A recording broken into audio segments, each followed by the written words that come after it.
नमः शिवाय। शिवजी सदा सहाय। ओम नमः शिवाय। गुरुजी सदा सहाय। संगत जी, मैं अपना पहला सत्संग अपलोड कर रही हूँ। संगत जी, मैं बहुत ज़्यादा परेशान थी। घर में आपदी तंगी बहुत ज़्यादा थी और इसके कारण घर चलाने में भी बहुत दिक्कत हो रही थी और समझ में नहीं आ रहा था कि क्या करूँ क्या ना। शरीर से भी बहुत बीमार थी, मैं भी बीमार थी, बच्चे भी बीमार थे। अब यही है संगत जी, बीमारी के लिए भी तो दवाइयों की ज़रूरत पड़ती है, उसके लिए पैसा चाहिए, कहाँ से लाएं पैसा।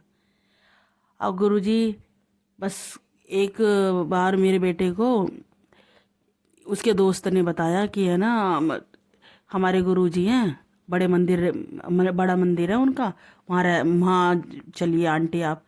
फिर मैं कहने लगी कि है ना बेटा, मैंने तो हर जगह धक्के खा लिए, मेरे को तो कुछ कहीं भी कुछ मिला नहीं।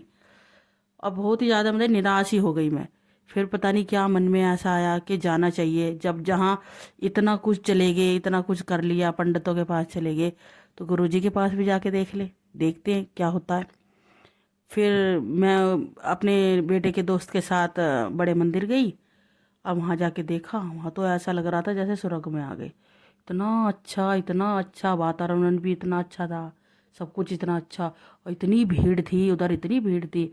फिर मैं कहने लगी, जब इतनी भीड़ है इधर तो ज़रूर कुछ ना कुछ होता होगा, लोगों के भले हो रहे होंगे, जब भी तो लोग इतनी भीड़ में भी आ रहे हैं और ऐसे इतनी लंबी लंबी लाइनें हैं।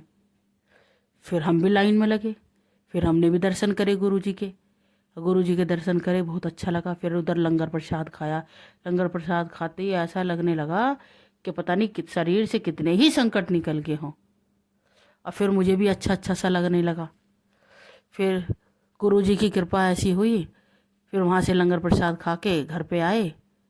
और घर पे आने के बाद में मतलब कि एकदम कोल आई। और कोल आने के कोल आई, कोल पे एक अंकल जी बोलने लगे, कहने लगे कि ना हमें ना आपकी दुकान रेंट पे चाहिए, जिसमें कि वो दुकान 2 साल से बंद थी। उस पर कोई आ ही नहीं रहा था, आते थे और वापस चले जाते थे। और फिर कॉल आई। फिर जो मेरे अंकल जी थे वो कहने लगे, हाँ जी आप ठीक है, कल आ जाना और आके देख लेना। उन्होंने देखी और देख के कह दिया कि हाँ हाँ, हमें आपकी दुकान पसंद आई और हमें रेंट पे दे दो। जय गुरु जी। गुरु जी ने मुझ पे ऐसी कृपा करी कि सही में मेरे तो गुरु जी ने संकट ही काट दिए और वो दुकान मेरे रेंट पे उठ गई। तो जैसे मेरे गुरुजी ने जैसे मेरे संकट काटे हैं, मैं तो यही चाहती हूँ गुरुपा, ऐसे ही संकट सब संगत के काटना।